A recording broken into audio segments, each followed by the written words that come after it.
ಹೇಗಿತ್ತು ಸರ್? ಇದೇ ನಮ್ಮ ಫಸ್ಟ್ ಟ್ರಿಪ್ಪು. ಅದು ಸಾದಿಕ್ ಅವ್ರ ಜೊತೆ ಇದೇ ಫಸ್ಟ್ ಟ್ರಿಪ್ ನಮ್ಮದು. ನನಗೆ ಭಾಳ ಎಕ್ಸಲೆಂಟ್ ಆಯಿತು. ಒಳ್ಳೆ ಎಕ್ಸಲೆಂಟ್ ಪ್ಲೇಸ್ ತೋರಿಸಿರೋ, ಒಳ್ಳೆ ಎಕ್ಸಲೆಂಟ್ ಟ್ರೀಟ್ಮೆಂಟ್ ಮಾಡಿದ್ರು, ಒಳ್ಳೆ ಬಿಹೇವಿಯರ್ ತೋರಿಸಿರೋ. ಮತ್ತೆ ಇನ್ನು ಮುಂದೆ ಟ್ರಿಪ್ ಮಾಡೋದಾದರೆ ಅವ್ರ ಜೊತೆಲೇ ಮಾಡಬೇಕು ಅಂತ ನಮ್ಗೆ ಭಾಳ ಆಸೆ ಆಗಿದೆ. ನಾವು ಮರೆಯಲಾಗದಂಥ ಕ್ಷಣಗಳನ್ನಂತ ನಾವು ಅನುಭವಿಸಿದ್ದೀವಿ. ನಾವು ಅವ್ರಿಗೆ ಭಾಳ ಥ್ಯಾಂಕ್ಸ್ ಹೇಳೋಕ್ಕೆ ಇಷ್ಟಪಡ್ತೀನಿ ನಾನು.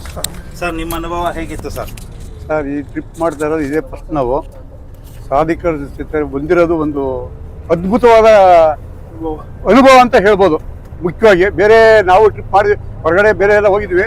ಈ ಥರ ಅನುಕೂಲತೆಯಾಗಿ ಯಾವುದೂ ತೊಂದರೆ ಬರ್ದಂಗೆ, ಏನು ಬರ್ದಂಗೆ ನೋಡ್ಕೊಳ್ಳೋದು ಇದು ಫಸ್ಟ್ ಆಫ್ ಆಲ್. ನಾವು ಇದೇ ಫಸ್ಟು. ಎಷ್ಟೋ ಫ್ರೆಂಡ್ ಸರ್ಕಲ್ ಜೊತೆ ಹೋಗಿದ್ವಿ ನಾವು. ಯಾವತ್ತು ಈ ಥರ ನಮಗೆ ಟ್ರಿಪ್ನಲ್ಲಿ ನೋಡಿಕೊಂಡು ಎಲ್ಲ ಊಟ ಉಪಚಾರ ಮತ್ತು ರೂಮ್ಸು ಅಷ್ಟೇ ಯಾವುದೇ ಆಗಲಿ